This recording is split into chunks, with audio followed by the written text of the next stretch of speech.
estatística representando a categoria, eu acho que é super válido. E quando ele me convidou aqui para falar um pouquinho da minha carreira e da profissão de inteligência de mercado aqui, eu não tive como negar, né? E não perderia essa oportunidade de estar com todos vocês aqui nessa live. Ah, legal demais. Eu perturbo todo mundo lá no LinkedIn, né? Mas méritos Acho que a aí pessoa já deixa já Thiago. bloqueado já. Nem sei se tem essa opção, mas deve desejar. Que nada, que nada. Eu lembro que a primeira vez que eu conversei lá com a Adriana Silva, ela falou, cara, esse cara é muito chato, ele fica perturbando aqui para fazer vídeo pro canal dele. Ela achava que era um blog, né? Esse cara fica perturbando para fazer vídeo pro blog dele lá. Aí uma hora ela teve que fazer. Não resistiu aí. O pessoal. Ainda bem que tem um pessoal doido, né? Que aceita, né? Eu com 2 Quer mensagens já tinha compartilhar. aceitado já. Eu acho legal essa iniciativa de compartilhar o conhecimento com a galera, né? Ainda mais, pô, profissionais como você, assim, que já estão num nível mais consolidado, né? Que isso. Já tem os shortcuts, né? Os atalhos para chegar lá. E importante também, acho que conversar com vocês também é justamente para dividir um pouquinho do que eu tenho dessa experiência, mas também com todos vocês aí que com certeza já têm uma experiência, já estão, ou não conheço o perfil de todo mundo que está aqui, mas acredito que devem ter desde estudantes a já profissionais também, então eu acho que é uma troca aí de conhecimento e uma É bem heterogêneo, né? O informação bem pessoal interessante. geralmente vai de a faixa de 23 a uns 35, mais ou menos, Olha o então um pouquinho estatístico aí, já mais. com os dados aí, a tabela de estatística. Eu botei lá já no Telegram já para fazer a pesquisa. Tá É. certo. Tem aqui, ó, quer ver? Eu vou ver. Vamos ver quantos responderam aqui. Vou ver.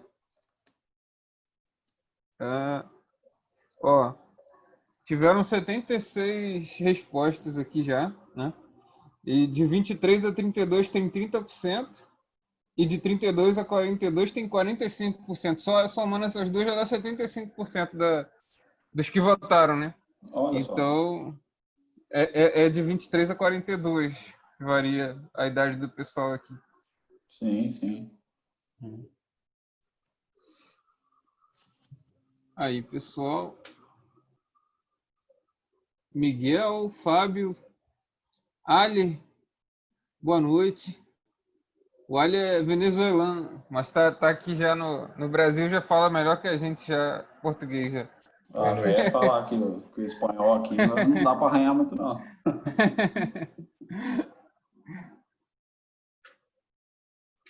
Tem o Bruno também, boa noite. Beleza. Bom, então acho que já deu para o pessoal chegar aqui. Então, eu queria dizer que é um prazer recebê-lo na comunidade, por você disponibilizar do seu tempo aí para compartilhar conhecimento com a gente, né? E como eu falei, né, por profissionais que já estão um pouco mais consolidados no mercado e que tem muito a nos contar, né, de como chegar lá, né? Então acho que a ideia é basicamente essa da troca, tá? Então fica à vontade aí, se apresenta, manda brasa aí na apresentação. Valeu, obrigado, hein? Bom, pessoal, vou começar aqui um pouquinho, então. Primeiramente, aqui, agradecer aí ao Thiago pela oportunidade de eu estar falando com todos vocês aí. Nós que agradecemos. E eu não sei como é que é a dinâmica aqui das apresentações, estou conhecendo um pouquinho a ferramenta, então também se eu me travar alguma coisa aqui, vocês me desculpem, mas eu vou começar aqui falando um pouquinho, então, da área de inteligência de mercado, né? Antes de entrar na área em si, falando um pouquinho de mim, eu sou estatístico, eu não sei a formação de todos vocês aí que estão conosco aqui na live, mas eu sou estatístico, me formei no longínquo ano de 2008, 2009. estatística evoluiu bastante de lá para cá, né? Eu acho que quem está mais nesse mercado hoje, apesar da inteligência de mercado ser uma área bem correlacionada com estatística, ela acaba não sendo propriamente tão focada nisso, mas... Teve uma revolução forte, né? O Exato, a advento da estatística mudou tecnologia bastante, né? pesada, né? Avanço. Sim, mudou bastante com ciência de dados, né? Hoje a gente se fala muito em cientista de dados, toda empresa praticamente agora está contratando um cientista de dados, metodologias de machine learning, que na minha época isso era muito pouco difundido ainda, era muito mais teórico, inferência, probabilidade, a gente não tinha Verdade. redes neurais, essas coisas, ficava muito no teórico, mas sem dúvida, para mim, eu digo que a estatística foi uma das melhores decisões que eu tomei na vida em questão de carreira, né? Porque eu comecei, quando eu decidi fazer estatística, eu estava no ensino médio ainda, quando eu tive que fazer um trabalho de profissões, né? Então eu tinha que escolher uma profissão, eu comecei a pesquisar, fiquei em dúvida entre duas, para ser bem sincero com vocês, entre engenharia elétrica, que é algo que eu gosto também dessa parte, e estatística.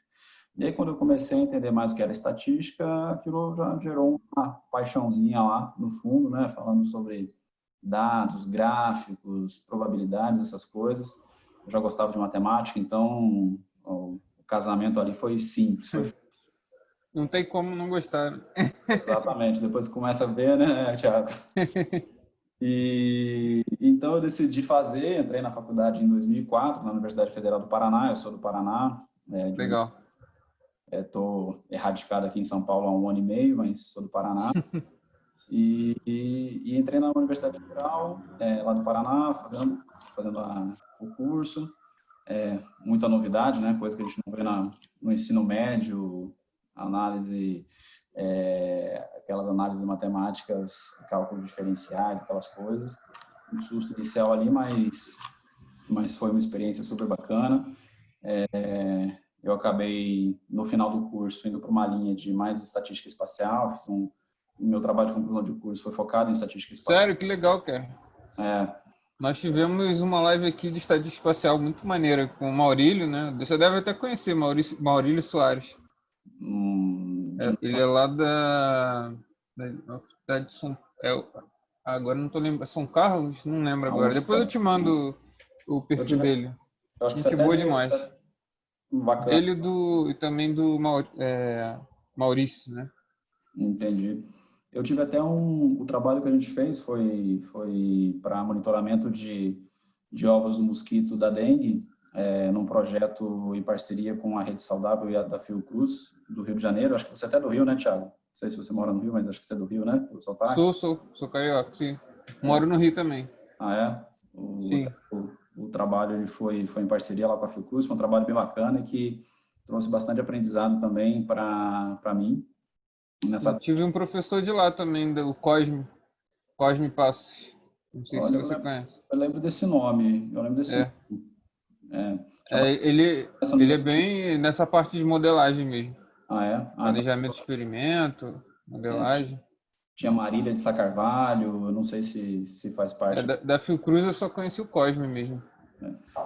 Tinha bastante pessoas envolvidas da Fiocruz lá, não vou me lembrar o nome de todos, mas que era mais presente assim no projeto do Saudável, que era o nome, era a Marília de Sá Carvalho da Fiocruz, junto com agora me esqueci o nome do outro lá, mas ele era neto, inclusive, do fundador lá da Fundação Oswaldo Cruz. Então, beleza. O nome dele é Otávio, né? Otávio Cruz, alguma coisa assim.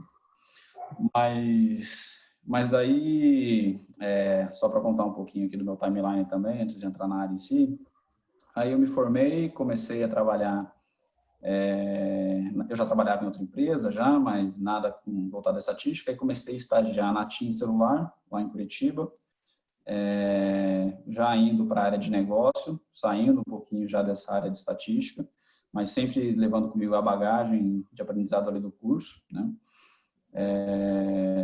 Depois da TIM, surgiu uma oportunidade para trabalhar na Diagnóstico da América. É uma empresa, é uma holding, né? Vamos chamar assim, uma holding, que tem várias marcas de laboratórios de análises clínicas espalhadas pelo Brasil. Para quem é do Rio, aí, Thiago, tem o Sérgio Franco, tem o Braunstein, para quem é de São Paulo, Delboni Auriemma, Lavoisier, de Curitiba tem o Frischmann, tem várias marcas espalhadas pelo país. E fiquei lá 7 anos e depois disso apareceu uma outra oportunidade, que é no Grupo Hermes Pardini, que é onde eu estou hoje. O Grupo Pardini é um grupo mineiro também, de diagnósticos, também na área de saúde, que tem seu foco principal em Minas Gerais, nas unidades em Minas, mas tem vários negócios também, de medicina personalizada, de genética, de anatomia patológica, tudo na área de saúde e na área de medicina diagnóstica também, espalhada aqui no Brasil, né? E eu acabei ficando muito nessa parte de negócio, junto com a área comercial, a área de marketing, essa parte de mercado, de pricing, que era a minha experiência anterior, ela está muito relacionada com toda essa parte de marketing e de comercial, né, linkando as duas coisas, e é uma área que eu gosto bastante, onde estou hoje. E eu não vou pegar comigo alguns backgrounds aí de estatística que eu adquiri, né? Eu vou mostrar mais para frente um pouquinho das ferramentas que eu utilizo hoje em dia, para vocês saberem também, mas eu sempre carrego comigo isso, né? E isso também que me ajuda em várias coisas do dia a dia, ter esse conhecimento, ter tido esse aprendizado aí no curso, tá? Aqui eu deixei 2 contatos, se vocês quiserem trocar alguma ideia, perguntar alguma coisa, fiquem à vontade, tem meu e-mail, tem o... Beleza. Eu vou colocar também na descrição do vídeo quando a gente for colocar lá.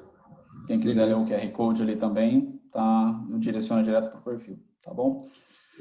O Ulisses falou aqui que você deve ter sido orientado pelo Paulo Justiniano. Ele mesmo. Análise de sobrevivência. Ele foi meu orientador. Quem que falou? Desculpe. Bem famoso, Ulisses. Ulisses? Ele era referência ali na época, acredito que ainda seja, era referência em estatística espacial. Ainda é, né? Estatística. Com certeza. Acredito que ainda seja. Super profissional. Bom, avançando aqui um pouquinho então, já começando a entrar um pouquinho no que é a inteligência de mercado, né, para deixar um pouquinho mais claro o conceito. A inteligência de mercado, ela é basicamente, de forma bem simplista, né, são métodos e técnicas e formas de você coletar dados, tratar esses dados, conseguir extrair a informação deles, né, necessária, até daí já puxa aquela famosa frase, né, da estatística de torturar os dados até que eles confessem, mas esses métodos de extração, de coleta, de organização, de análise, focado para identificar oportunidades dentro da empresa, identificar comportamentos dos seus concorrentes, para você saber o que está acontecendo no mercado, para você prever o que pode estar acontecendo, né? E de uma forma bem ampla, ela é isso, né? É claro que aqui entra inúmeras outras coisas, né? Por exemplo, isso envolve, quando a gente fala em vendas, né? Tem vários processos de vendas que precisam ser, de certa forma, controlados e muita parte da inteligência de mercado acaba atuando nisso também, porque não deixa de ser uma forma de você extrair informações. Então, por exemplo, já avançando um pouquinho, quando a gente fala em equipe de vendas, a gente fala de funil de vendas e CRM. Então, o CRM dentro de uma organização ele é extremamente poderoso, porque é onde ele tem todos os dados, todas as informações daqueles clientes, né? Então, todos os clientes que você visitou, o que você fez, por que você não conseguiu vender, por que você conseguiu vender para aquele outro, tudo isso abrange aí a parte de inteligência de mercado. Então, desde gestão do CRM, processo, workflows, essa parte toda tá relacionada. Então, ela é uma área super abrangente, trabalha super sinérgica com marketing, né? Claro que depende muito da maturidade de cada empresa, né? As empresas que têm uma estrutura mais madura em todas as suas áreas, acaba sendo muito mais dividido isso. Empresas menores, né? Pela própria capacidade em si, acabam não tendo tanta essa sinergia, mas nas instituições maiores e que possuem essas estruturas bem delimitadas, acaba tendo muita correlação com marketing, além, obviamente, da equipe comercial que em sua maioria, ela tá sempre abaixo dessa diretoria, ou de marketing ou de comercial. No caso do grupo que eu atuo numa divisão, numa unidade de negócio do Grupo Hermes Pardini, que é a unidade de negócio de toxicologia, né? Inclusive, até eu esqueci de comentar antes, mas a empresa se chamava Psychmedics, né? Assim, para quem ficar na dúvida ali que o Thiago colocou, mas ela foi adquirida ali no final de 2018 por esse grupo, então passou a se chamar Toxicologia Pardini, tá? Ah, tá. Bom. Como um pouco mais fácil, né, de soletrar. Mais fácil para escrever, né, Thiago? Caraca, quase deu um nó na minha língua ali quando eu tentei falar. Não, aquilo ali dava confusão. Imagine para falar o e-mail, como é que era. Pô! E também essa nomenclatura, né, inteligência de mercado, ela acaba tendo algumas variações, né? Mudando pouca coisa no seu foco, na sua função em si, mas ela acaba sendo conhecida muitas vezes como business intelligence, inteligência competitiva, inteligência de negócio, inteligência comercial. Tem algumas variações que levam que tenham o mesmo contexto, né? Acaba tendo um pouquinho de diferença de algumas delas ali, principalmente também dado ao escopo da função que está sendo desenvolvido naquela empresa, né? Em Business Intelligence, por exemplo, a gente pode pensar muito em painéis, em dashboards e BI, mas não é só isso, né? Se a gente for falar, sim, não deixa de ser uma inteligência de negócio, como o próprio nome ali já diz, né? Na sua tradução literal, então acaba sendo mais amplo.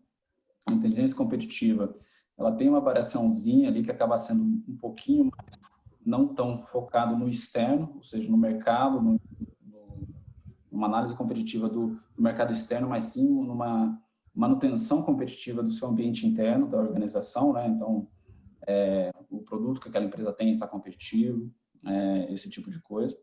A inteligência de negócios e comercial acaba sendo muito a mesma coisa, né? Questão de gestão de pricing, política comercial, esse tipo de coisa. Mas são todas funções que são muito parecidas entre si e que acabam sendo algumas variações que a gente vê aí no dia a dia do mercado com a mesma demanda e com o mesmo escopo de trabalho, tá bom? Sim. Falando aqui um pouquinho da origem, só para também ilustrar para vocês, se alguém tiver curiosidade, pode parecer que que é novo, né? Uma função relativamente moderna, se a gente for chamar assim, por falar de business intelligence, mas na verdade a primeira vez que foi falado sobre isso foi em 1865 por esse carinha aí, o Richard Miller. Ele foi um escritor, ele colocou esse termo numa obra que ele escreveu, que falava sobre um banqueiro, né? E falava sobre a performance que esse banqueiro teve perante o seu concorrente, usando da inteligência comercial, da inteligência de negócio, tá? Então já faz aí bastante tempo, né? E praticamente 100 anos depois, em 1958, né, o Hans Peter, é um alemão, ele fez um artigo para a IBM, ele trabalhava na IBM já, nessa parte de sistemas de informação, etc. Apesar de ser há bastante tempo, né, 1958, mas já a IBM, até por ser pioneira nesse mercado de computação, já tinha alguns avanços relacionados a isso. E o Hans, ele fez um artigo que falava já sobre todo esse ecossistema de levantamento de dados, da importância dos dados, do levantamento de dados, da análise desses dados. Então, aí começou a ter essa pegada de business intelligence como a gente conhece um pouco mais hoje, claro que de uma forma bem mais pitoresca, digamos assim, né, pelo próprio ano que ocorreu, devido a toda a limitação do sistema que existia, mas ele que já difundiu isso. Ele é conhecido até por muitos aí como o pai do business intelligence, né? E no final da década de 80, né, com o avanço da tecnologia, eu fiz até uma brincadeirinha, coloquei um avanço da tecnologia, coloquei um computador aí bem antigo, mas imagine numa década né, que tinha pouco recurso, você tem um recurso que armazenava dados, que apesar de ser aqueles disquetes e ter uma estrutura bem menor de armazenamento do que tem hoje, mas que para a década atendia e era uma revolução extrema. Então, no final da década de 80, e que foi ali praticamente início de 90, e até o que a gente tem hoje, então teve um avanço gigantesco, né? A velocidade com que a tecnologia foi sendo desenvolvida e foi se modernizando, foi um crescimento aí a passos largos para o que a gente já tem hoje de Big Data. Então, eu fiz um corte aqui no tempo para não falar de cada etapa, mas tem alguns cortes ali que foram acontecendo com esses avanços e que foram tornando mais maduro, digamos assim, essa função de coleta de dados, essa estrutura toda de inteligência de mercado nas empresas. Tá? Legal. Aqui eu já falei um pouquinho, mas é basicamente isso. Então, depois dessa década de 80 foi quando realmente o negócio deslanchou de vez. Aqui eu trouxe, a gente como bom estatístico, né, eu trouxe alguns dados aqui, só para mostrar para vocês como que tá sendo o interesse nessa parte de Business Intelligence ao longo dos anos, né? Esse aqui é um gráfico do Google Trends, não sei se vocês conhecem essa ferramenta, mas ela é uma ferramenta gratuita que é acessível pela internet, né? Eu fiz esse acesso ontem, inclusive, para atualizar aqui para vocês. Então, aqui mostra, ele em números relativos, né? O 100 ali foi o maior, o pico, né? Então, ele não mostra o valor absoluto, mas é em números relativos, mas já dá uma boa noção do que vem acontecendo, né? A gente vê que de 2014 para frente, ali 2015, o crescimento foi gigantesco, né? 2004 até 2012 ali ele cresceu tímido, mas de 2015 para frente foi um crescimento gigantesco e ainda continua crescendo, né? Então, é um assunto que ainda tem potencial, né? Então, continua sendo um assunto extremamente relevante aí nas empresas e o futuro é promissor. Legal. Aqui eu trouxe outros dados que é para dar uma noção para vocês de como que é o mercado de trabalho, né? Aqui no Brasil. Para dar uma noção, a gente tem acesso aos dados do CAGED, né? Os dados do CAGED são fornecidos pelo Ministério do Trabalho, e onde que ele mostra ali como é que tá as contratações e demissões, né? Então eu filtrei ali um CBO, que é o Código Brasileiro de Ocupação, do analista de inteligência de mercado, né? Que é o que a gente consegue deixar mais sensível para esse mercado. Claro que ele não reflete o mercado em si, mas ele reflete bastante a função e como que deve estar esse desempenho dentro desse nosso mercado. Então, se vocês forem ver ali, a linha verde ali, o azul aí, dependendo da tonalidade aí, ele vem crescendo, né, nesse ano de 2019, eu puxei o retrato aí de janeiro para frente, então ele vem crescendo, também refletindo, acho que um pouquinho o próprio mercado de trabalho, que vem tendo saldos positivos aí nos últimos 3 meses, mas as demissões também acompanham um pouco, né? Então, quando a gente olha o acumulado do ano de admissões, a gente vê que a gente saiu de 12,6 de janeiro a setembro de 2018 para 15,9 de janeiro a setembro desse ano. É um crescimento de 26%. Isso é extremamente positivo. Mas quando a gente olha demissões, ele também manteve esse mesmo crescimento de 26%, só que nas demissões, né? Isso é um ponto de atenção, quer dizer que está tendo uma troca grande aí no mercado, mas o saldo entre as admissões e demissões Ainda está positivo. Está positivo e positivo em 26%. Então, então, assim, as empresas estão se atentando a isso, estão buscando esses profissionais, então é muito animador esses números aqui. E para os próximos meses tende salvo engano, eles liberaram inclusive já os dados de outubro, acredito hoje ou ontem, então já temos os dados mais recentes aí para analisar outubro, mas a gente deve continuar um crescimento desses números aí para os próximos meses e torcendo para que demissões ali dê uma seguradinha, né, para a gente ter esse mercado bem desenvolvido aqui dentro. Legal. Tua amiga de faculdade entrou aí, cara. Ela me falou aqui, aluna lá da comunidade, a Jéssica aqui apareceu a fotinho, colega de turma. Pois é. Eu tô vendo ela bem ativa aí com você aí nos grupos. Legal. Ela fez uma live aqui com a gente, foi sensacional, de Ah, pesquisa de mercado. perdi. Olha, aqui para falar um pouquinho da concentração dessas vagas, né? Aqui, até pelo tamanho do estado em si, não era de esperar muito diferente, mas São Paulo tem aí 53%, concentra, né? 53% dessas posições, né? O Paraná está em segundo com 8, né? Aí vem Minas com 7, Santa Catarina com 7, Rio de Janeiro com 7, Rio Grande do Sul com 5, e o restante dos outros estados representando 12%. Né? Esse aqui é um retrato só de setembro, né, dos números de setembro, quando a gente fala, está falando de 1.900 vagas abertas.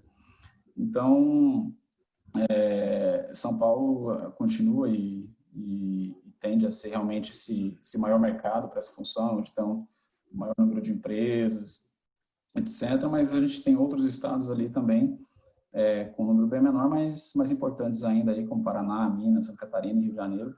Santa Catarina até surpreendendo um pouco pelo seu tamanho, né, comparando com os demais, mas a gente tem o Sudeste e o Sul dominando esse mercado de inteligência.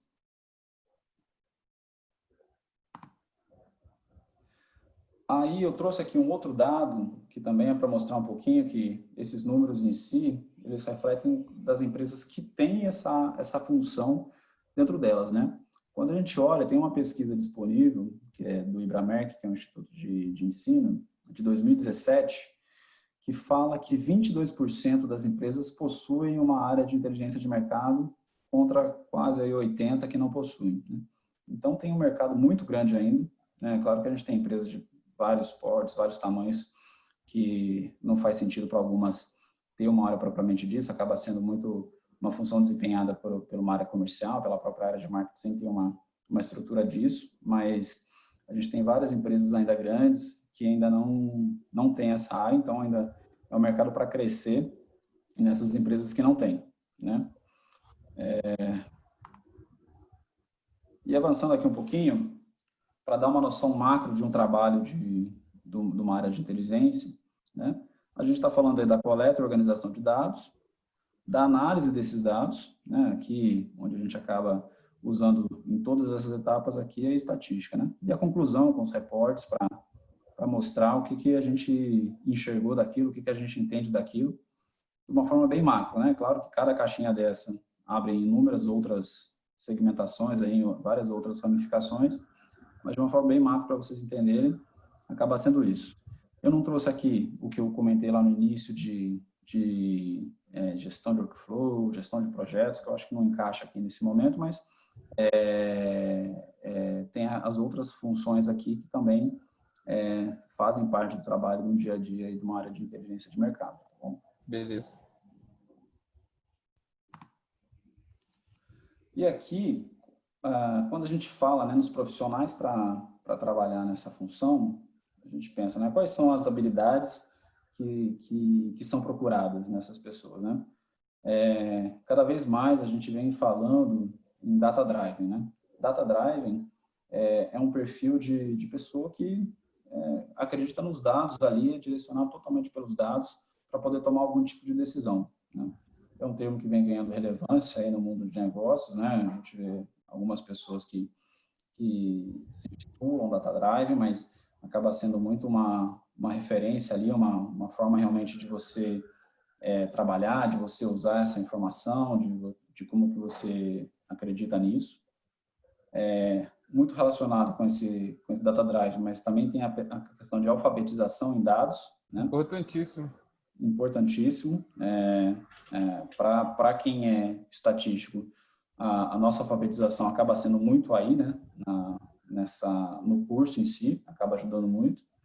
Mas existem também, hoje, até alguns projetos, por exemplo, existem ferramentas de visualização de dados, como o Click, por exemplo, que ele tem um projeto que é o The Literacy Project, que é justamente para alfabetizar as pessoas em dados, ensinar a ler um gráfico, ensinar a interpretar uma informação para quem realmente não tem essa bagagem de dados que já vem para Quem quem... tem essa iniciativa, desculpa?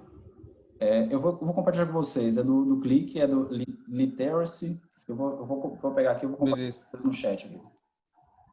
Legal. Bacana, que tem vários cursos, vai ser gente, a gente, ó. Não vou mandar não, vou mandar o link aqui só do teu.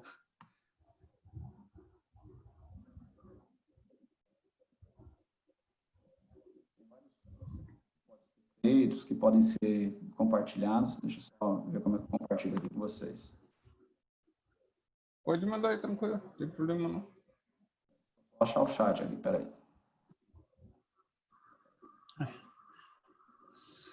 Dá para você, Thiago, aí que eu não achei aqui, se você puder. Tranquilo, pode mandar aí ou mandar depois também, você que sabe. Tranquilo. Fica à vontade. Eu vou disponibilizar para o pessoal. Ah, conseguiu aí. Legal. Valeu. Então, essa questão de ser alfabetizado em dados é extremamente importante, né? Principalmente para o papel que é desempenhado dentro da área.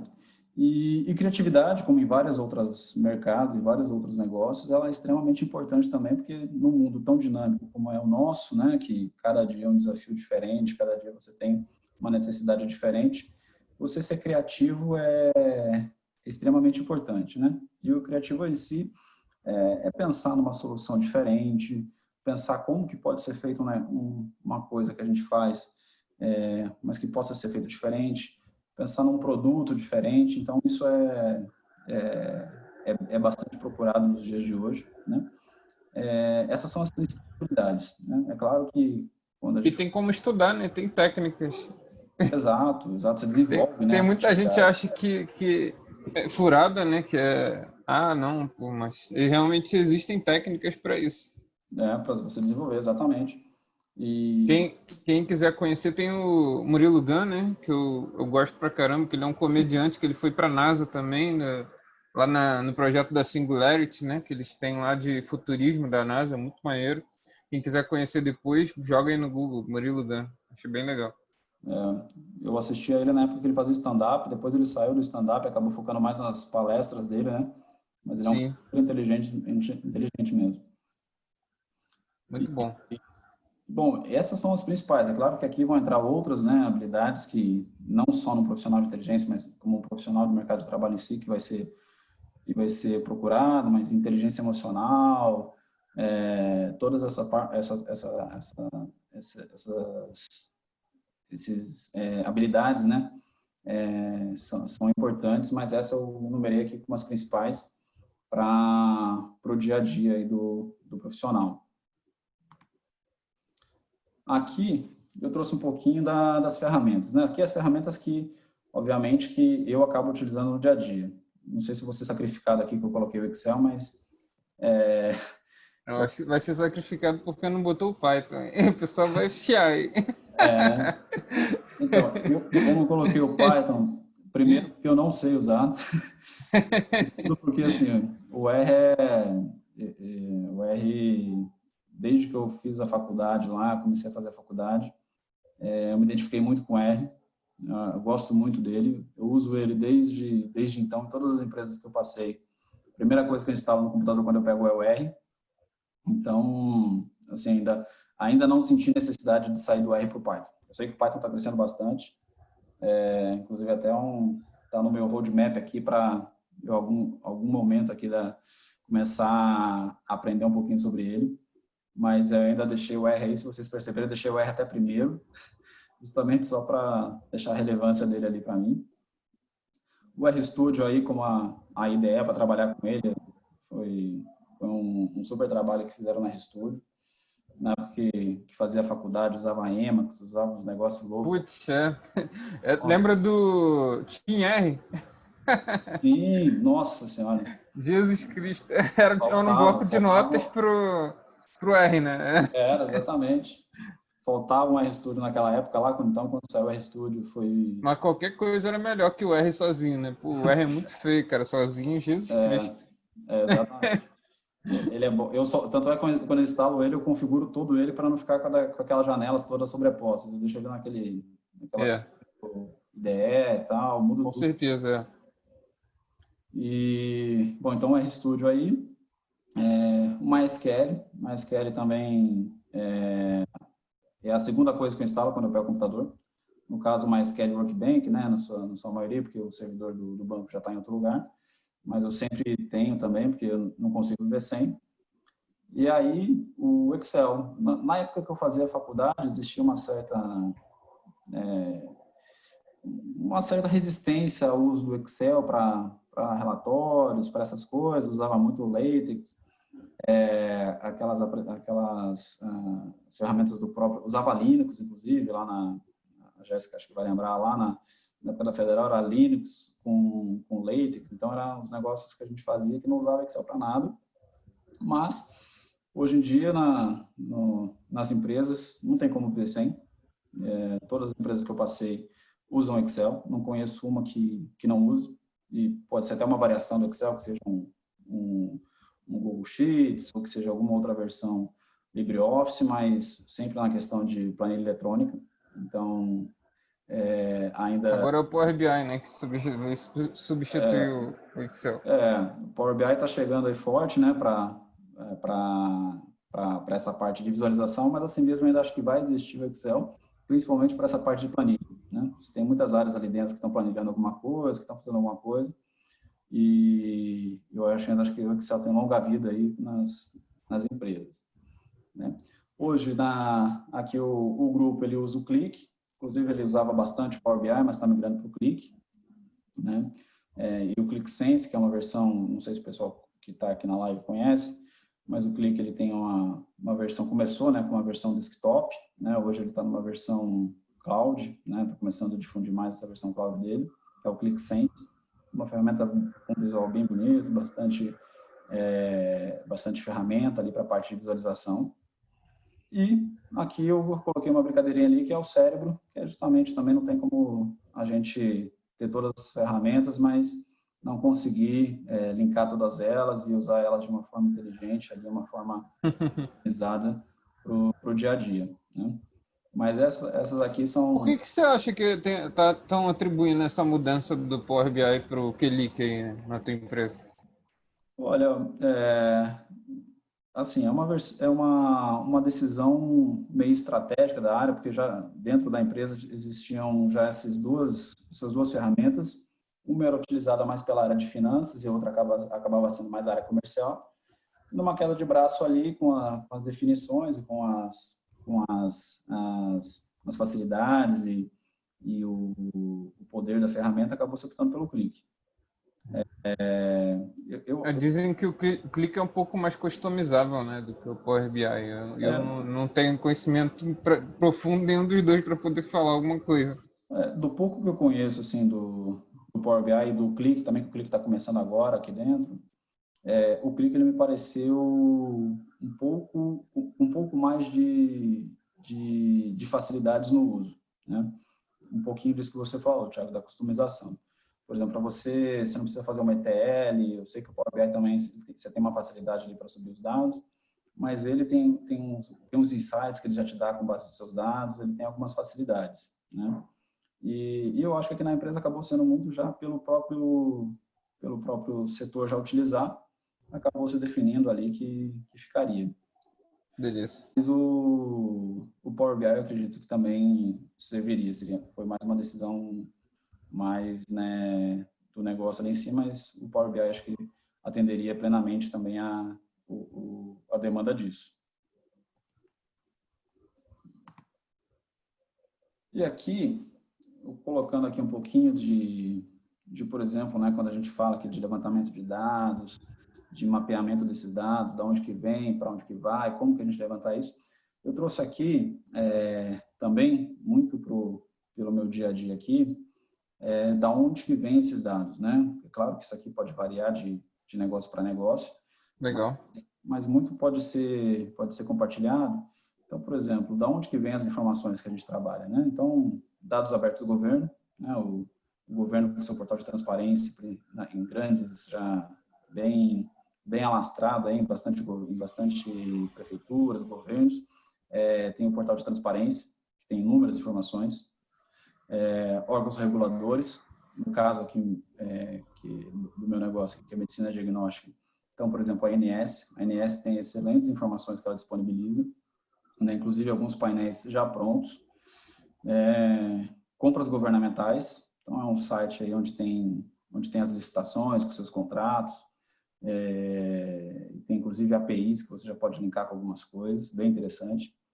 Central de balanços aí é um recurso mais novo, né, com a decisão recente aí do Bolsonaro naquela medida provisória de suspender a obrigatoriedade de empresas de capital aberto, as SAs, de divulgarem os balanços em jornais. Então já tem alguns sites falando sobre isso, alguns serviços pagos usando esses dados para poder também trazer dados das empresas, mas tem o Central de Balanços que tem informações também sobre as empresas.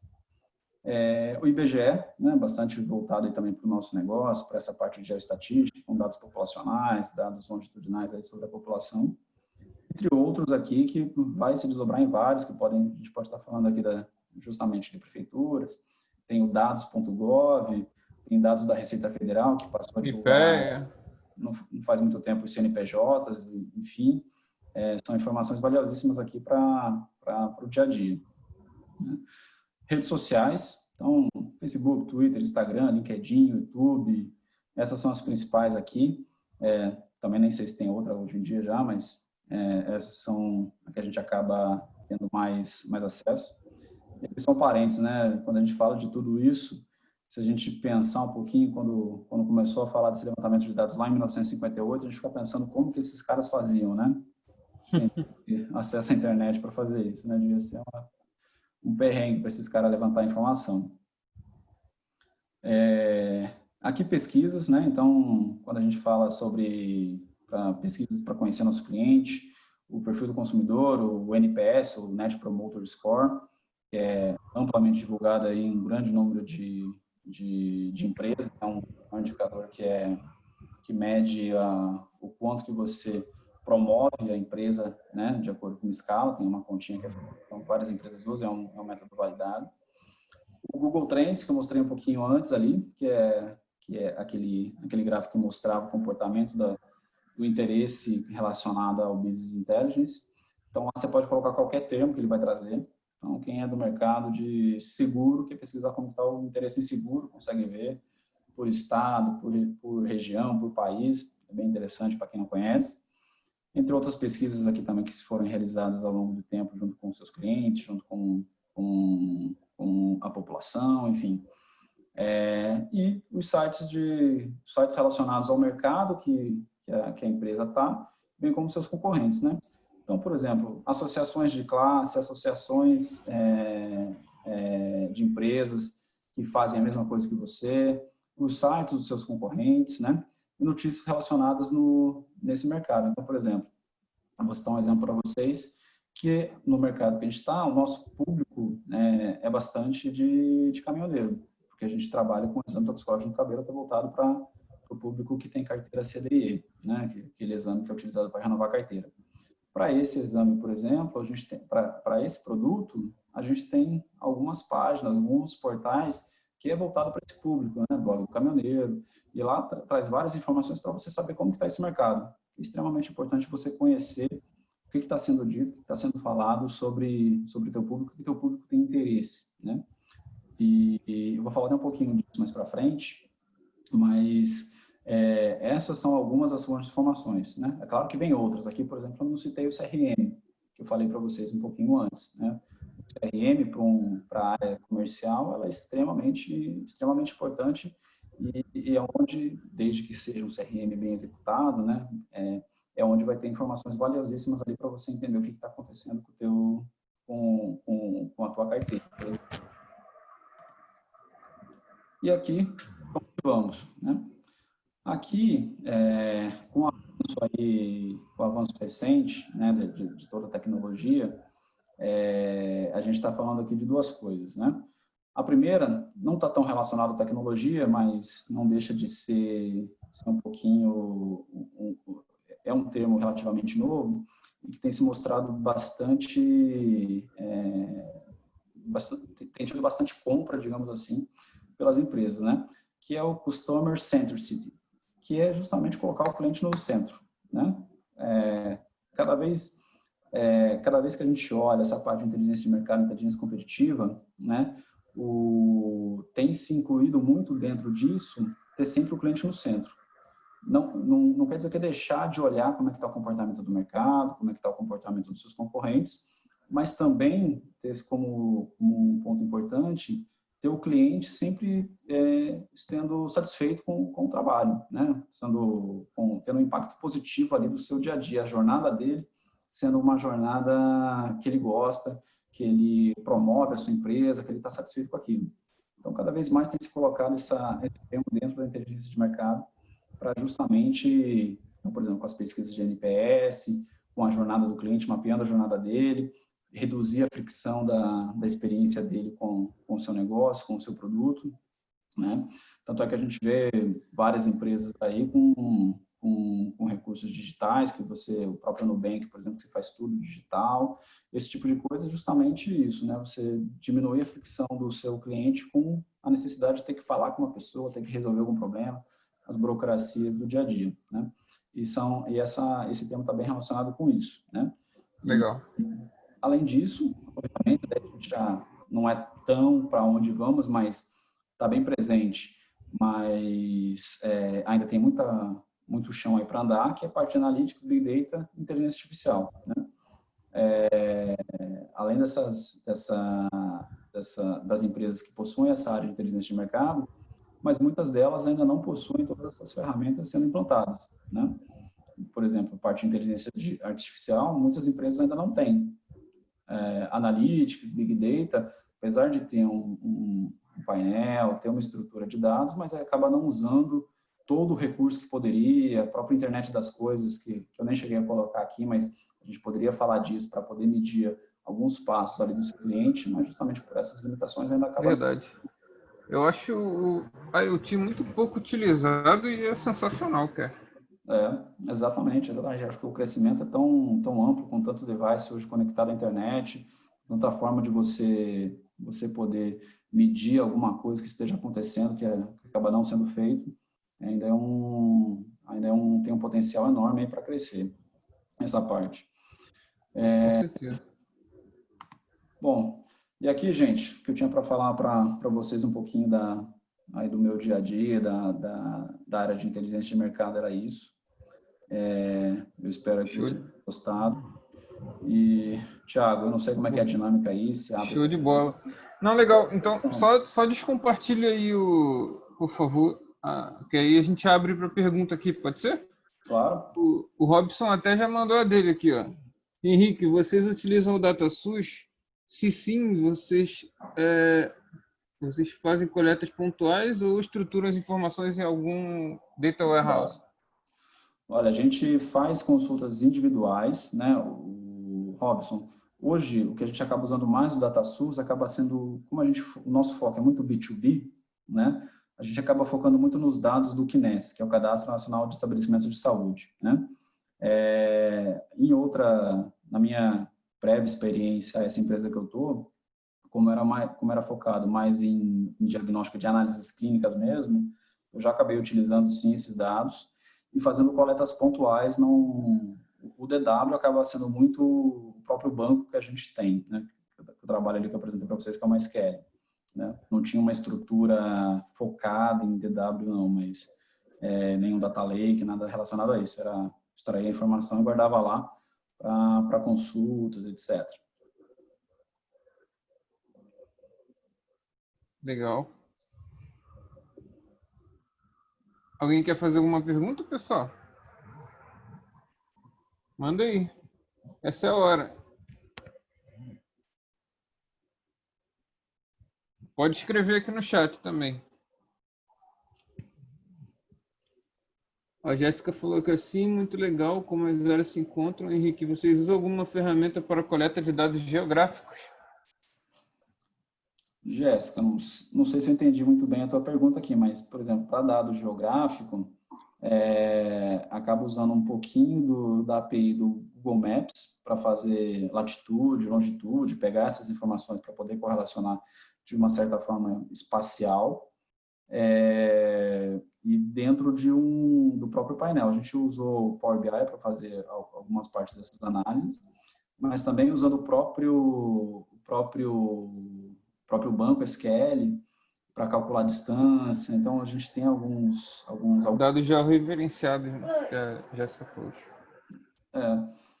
Então, acho que é um pouquinho disso que eu falei, Jéssica. Se não for, Sim, você só me corrige aí. Mas, então, por exemplo, acredito que a sim. gente usa muito esses dados georreferenciados para calcular algumas distâncias, a gente faz algumas análises de proximidades desses laboratórios com outros pontos para poder ver como que está a competitividade dele, mas acaba usando isso dentro do próprio banco SQL com algumas funções de sino, cosseno, para calcular essa distância em quilometragem de uma forma mais ampla, mas poderia ser feito, por exemplo, através de uma API pelo próprio Google, mas no nosso caso aqui não se faz necessário. A gente acaba usando essa API do Google só realmente para poder pegar essa latitude e longitude quando a gente não tem.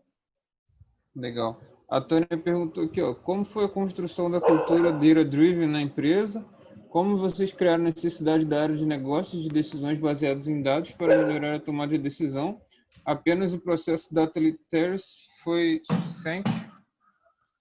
Olha, Tânia, acho que essa cultura de data drive ela ainda está acontecendo, né? Eu acho que é muito difícil uma empresa hoje, claro, se a gente for tirar esses gigantes aí de tecnologia, mas muitas áreas hoje ainda dentro da própria empresa ainda não tem essa cultura. É uma cultura que está sendo criada, acho que não só aqui na empresa que eu trabalho, mas em várias delas, na própria empresa que eu saí recente também, ou seja, onde eu tenho digamos assim, mais informações para falar, por isso que eu acabo falando um pouquinho dela. É um processo que leva tempo, né? Você começar a falar disso, você começar a expandir, por exemplo, uma plataforma de BI para todos, para que todos tenham de forma autônoma essa facilidade de consultar os dados. Então, Qualquer tipo de cultura, né, a longo prazo. exato, não está pronto, né? Então, é um negócio que ainda está sendo construído, né? E aqui a sua outra pergunta foi como que identificou essa necessidade, né, de ter uma área baseada em dados dentro da estrutura para poder fazer a tomada de decisão. Isso. Bom, aqui vem um pouquinho com a própria diretoria, né, da empresa. Então, a diretoria da empresa, por ser uma diretoria com uma visão dessa parte de direcionada com dados, de ter informação fidedigna e correta, sentiu necessidade de estruturar uma área de inteligência de mercado para esse fim. Então, por isso que se instalou essa área lá dentro, né? Já tinha, mas de uma certa forma bem desmembrada essa função de geração de informação, estava mais na questão de gerar aquele Excelzinho do dia a dia. Então, começou a se estruturar isso de uma forma mais robusta a partir de abril desse ano. Legal. O Ulisses perguntou aqui, Henrique e Thiago, o que vocês acham que falta no curso de graduação em estatística para formar profissionais mais preparados para o mercado de trabalho? Entre graduação e mercado de trabalho, quais as maiores dificuldades que vocês enfrentam? E aí, quer começar? Então, Fica à Ulisses, olha vontade. só. Eu para ser bem sincero, não sei como é que estão os cursos hoje, tá? Mas se eu for tomar como base o curso que eu fiz lá em 2009,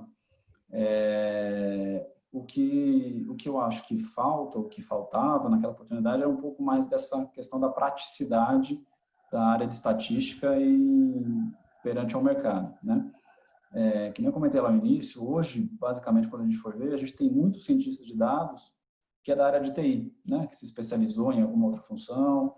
E estatístico mesmo, por exemplo, eu estava até escutando um podcast recente que era sobre uma empresa, não lembro exatamente, mas até um podcast bacana, Thiago, se você me permite aqui, não é propaganda não, mas eu acho que tem bastante informação e o conteúdo é diferente até aqui do dia a dia, que é o podcast Like a Boss. Entrevistas vários CEOs, tem no Spotify o canal, são dois Que legal. fundadores de duas startups que entrevistam... Depois manda o link lá pra gente. Oi? Depois da live, manda o link pra gente lá. Não precisa procurar agora não, depois você manda Hoje pra está gente. aqui, só para não esquecer. Beleza. Ele tem temporada, se eu não me engano agora até acabou uma temporada. Beleza. Mas tem entrevistas várias pessoas e falam sobre bastante coisas do dia a dia da área de negócio, para quem tá pensando em empreender, para quem gosta dessa empresa, é bem bacana. Legal. Escutando recentemente de um CEO, e ele falou que ele não contratava estados porque era muito teórico. E isso casou totalmente também com o que eu entendo, que a graduação em si, ela forma para a teoria, né? Para a prática, realmente, eu sinto essa falta de estar mais próximo realmente do que o mercado está hoje, porque eu acho que o mercado de estatística cresceu muito e os cursos em si, a graduação em si, não acompanhou esse crescimento. Eu concordo totalmente com o Henrique, né? Também deixar aqui minha visão. Eu acho que o curso que a gente faz de estatística, ele é muito bom na parte de te dar o background, né, das análises, né, a parte teórica, mas falta um pouco de onde eu aplico isso, né? Tipo, você aprende aquela teoria ali, mas não tem nada aplicado na prática ali. Quando você chega no mercado, pô, muitas vezes, por exemplo, ainda tinha. Quando você aprende a prática, por exemplo, né, lá na ENSE, né, quando eu fiz, né, eu tinha R, né, documentária, no segundo período da faculdade, né? Aí o cara chegava em R e botava o quê? Modelo de regressão linear. Aí tu ficava assim, pô, vamos lá. O que é modelo de regressão linear primeiro, né? O cara me apresenta que, beleza, tem lá do ensino médio e tal, Y igual a X mais B, beleza. Mas, pô, é bem diferente, né? Então, o cara me apresenta um negócio que eu não conheço dentro de um software que eu não conheço. Então, é um negócio de entender, sabe? Essa lógica.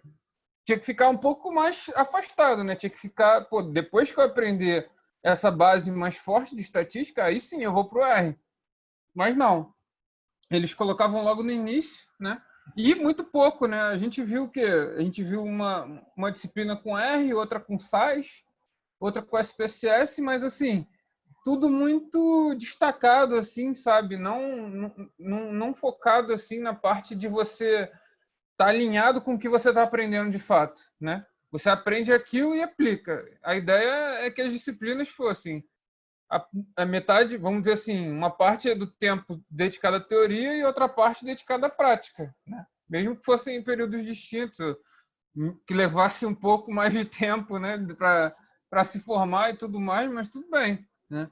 Eu acho que tinha que alinhar a teoria com a prática, né? E outra coisa que eu acho importante também, essa veia de negócio que a gente não tem, né? Aí o que você falou que a gente já é alfabetizado com dados, né? Mas ao mesmo tempo negócio zero, né? A gente não tem negócio. E aí tem que correr atrás do negócio, né? Eu acho que isso falta também. E outra coisa é você saber traduzir o que você está falando, né? Uma coisa é você tem um linguajar, que é uma ciência, né? Toda ciência tem seu linguajar específico, né? E aí você tem que fazer a tecla SAP, né? Para os mais antigos, né? E Google Translate para os mais novos, né? Então você tem que, pô, traduzir e saber com quem você está falando. Será que eu estou falando com gerente? Será que eu estou falando com um cara técnico, né? Será que eu estou falando com alguém de outra área que não tem a menor noção do que eu estou falando? Então você tem que saber com quem você está falando, tem que adequar a sua fala, né, a quem você se dirige, né? E tentando alinhar isso sempre ao negócio. Eu acho que a ideia é mais ou menos essa, que os cursos deviam focar mais, né? Eu senti bastante falta disso na graduação. Eu também acho. Ai, caramba, mandaram um textão aqui. Vamos lá. Deixa eu ver aqui.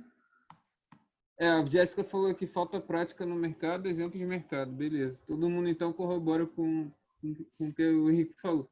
Qual a sugestão para levar exemplos para o mercado para os cursos?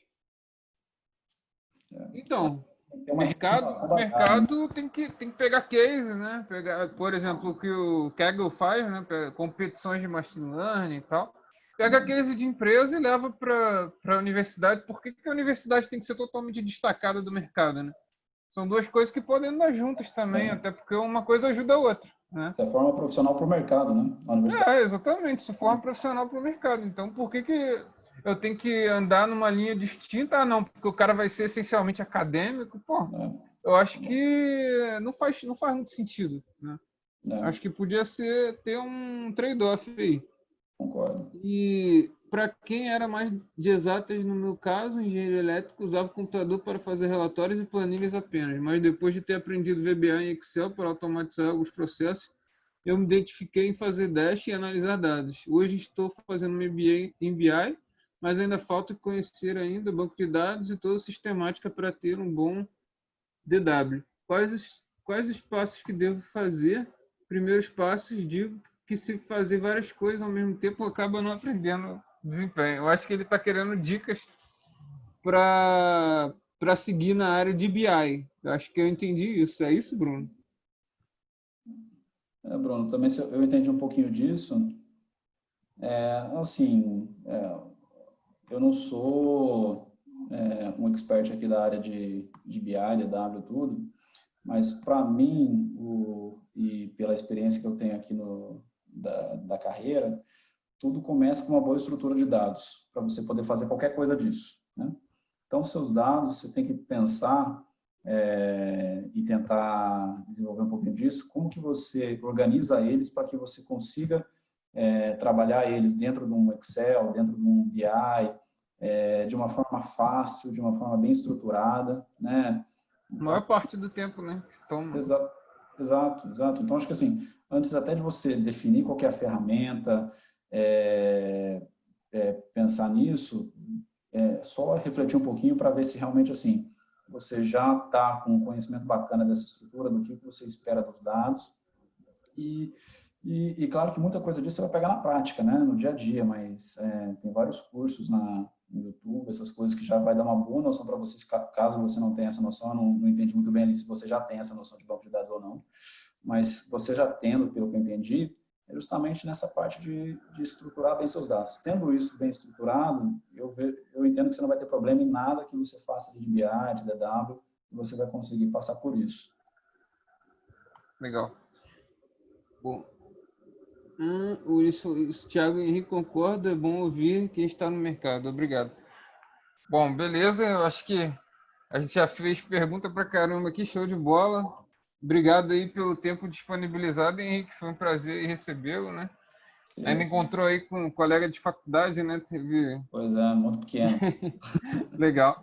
Então, gente, show de bola, cara. Valeu, brigadão mesmo. Obrigado aí pela presença de todos. E quem ainda não conhece a comunidade de estatística, eu vou deixar o link aqui, se vocês quiserem entrar, quem ainda não conhece, tá? E obrigado, cara. Show de bola. É isso. Gente, eu que agradeço aí o tempo de todos vocês aí para me escutarem um pouco nessa noite aí de quinta-feira. Desejo uma excelente noite para todo mundo. E, novamente, aí, Thiago, parabéns aí pelo trabalho aí. Legal, obrigado, cara. Show de bola. Depois manda os links lá, que se você quiser divulgar também algum link lá da empresa, alguma coisa, divulgar a vaga, tranquilo. Beleza. Só falar lá. Valeu. Valeu, Obrigado, gente. cara. Abração. Obrigadão, gente. Boa noite. Tchau, tchau, pessoal. Uma boa noite.